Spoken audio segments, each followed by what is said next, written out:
Well, we're live, I think, here. How much fun is this? We're letting it connect to all the streams on Twitter, YouTube, Facebook, and we are going.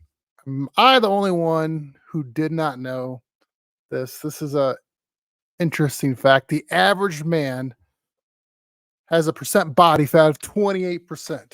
Women average about 40%. Pigs average between 16 and 20%. Learned this from Chris Williamson, his Twitter. Chris Wilt X is on Twitter. Americans have become fatter than pigs. I think he's calling us fat.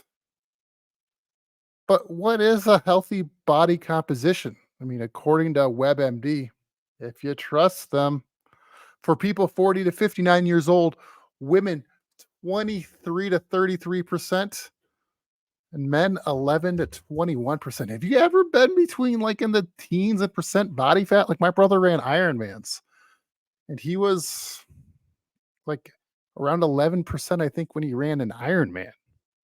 20%, I get it. I think I've been in the high teens is the best I've ever gotten to. And that was when I was pretty lean. Now, this isn't anything to do with BMI, all that nonsense, but you know, it's just interesting. And I'll tell you why this is interesting with someone using the stat like this is like, so that we're getting fatter. Women naturally have a higher body fat percentage than men. So, well, I guess know why more men are claiming to be women, but this is an example of using a power stat to grab people's attention. What's a power stat? A power stat is just something it's you'll see a lot like on social media or public speaking, is they'll say something really quick to sort of grab your attention. And you're like, that doesn't seem right, but oh look, we'll figure it out. And the stat may be misleading a little. So, but they're trying to get a point across. So just be aware. So when you hear more and more of these power stats, especially around here in the presidential election cycle. So be aware, quick, witty stats. Where have you seen them before? Where have you seen a power stat? Share them, show them in the comments. Love to hear from you. Don't panic, but your passwords might be in danger. 26 billion records. That's right. 26 billion records have been exposed. This is on TechSpot. I got this from Sean over at Simpler. And a massive leak exposes 26 billion records in the mother of all breaches. This includes data from Twitter, Dropbox, and LinkedIn. This is by Rob Thubron. Am I saying that right? That's just published yesterday on the 24th of January. They have found the breach. The brands leaked there's a lot of like MySpace is 360 million, Twitter 281. And so the big idea, the big question or the thought, I guess, with this is like, why is this important? You're like, no one wants what I have. No one access to my account. But here's why it's important. According to exploding, a password stats here, there's an exploiting topics.com blog. I'll have all these linked in the description if you're here interested. But people reuse their passwords on 5 to 10 different sites. 82% reuse the same username and password at least some of the time. The most common password used is 123456. That's the same password as my luggage. Only the first 4 digits, clearly.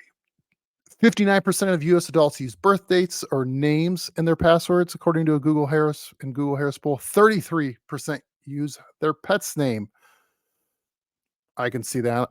I love my freckles.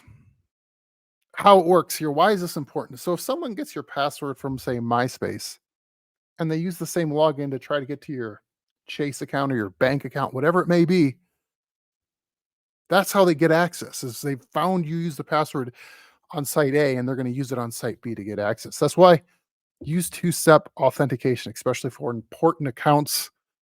Stop reusing passwords and change your passwords. That's why it's important. Ever wish for more time to focus? The average attention span has decreased by 53% with social media algorithms constantly improving. How do we how do we have a chance with our attention span? It'd only be a matter of time before it takes its toll and minimize your, on your on it's only a matter of time before this takes its toll on you. To minimize the neurological damage, you have to train your brain. Take a moment out of the day, lay your phone down, close your eyes, take 30 deep breaths without much thought. Once a day, stand up and think about one single goal that needs to be done for that day. Finish the goal without looking at your phone once. This technique helps sharpen your focus and help you can achieve your goals you have planned. Have you ever tried this? Taking 30 deep breaths, just sitting there thinking? Let me know. Share your thoughts in the comments. I'm curious how it worked for you. And am I the last one to realize this? Have you ever stopped lights on I-25 here in the Denver area and the merge area? Have you seen those stoplights to sort of slow you down before you merge onto the highway? I don't know about you, but my last few merges onto I-25, I mean, I stop. I follow the rules. I try to, but apparently those seem to be optional. Those are supposed to be traffic flow to help traffic flow improve on I-25 upwards of 20% if you actually use them. How people drive lets me know a lot about what they really think about the world. Do the rules apply to you, but not for me, or vice versa? It's just interesting thought.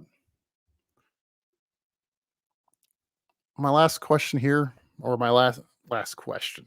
I have plenty of questions. What's your favorite conspiracy theory?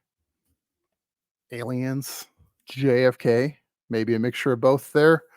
If you want to get a group talking, ask that question. What's your favorite conspiracy theory? Flat Earth? I actually joined a Facebook group just so I could feel better about myself on that one. Like I was like, oh, you guys actually believe the Earth is flat and not spherical. Yeah, but it's it's an interesting group there. So the one I keep thinking about is there a group of people out here trying to start a one world order of government? Some days I say yes, then actually it's like, are there people out there smart enough to pull it off? They can't be that smart. Then I think, what will we fall for? A one world economic forum here in earlier this year. There was a conversation about how bad coffee is for the environment. Swiss banker and on a World Economic Forum agenda contributor Hubert Keller quoted as saying the coffee that we all drink emits between 15 and 20 tons of CO2 per ton of coffee. Every time I drink, every time we drink coffee, we basically are putting CO2 into the atmosphere. When I drink coffee, I put something else into the atmosphere as well too. You want a bigger fight than Biden versus Texas? Go after people's coffee and see what happens. Why? The why for a one world government is easy: power control. People have always craved power. You can see boomers on Yelp trying to claim their power back every day. So that's what makes so it makes sense that this is happening, but it's hard to believe.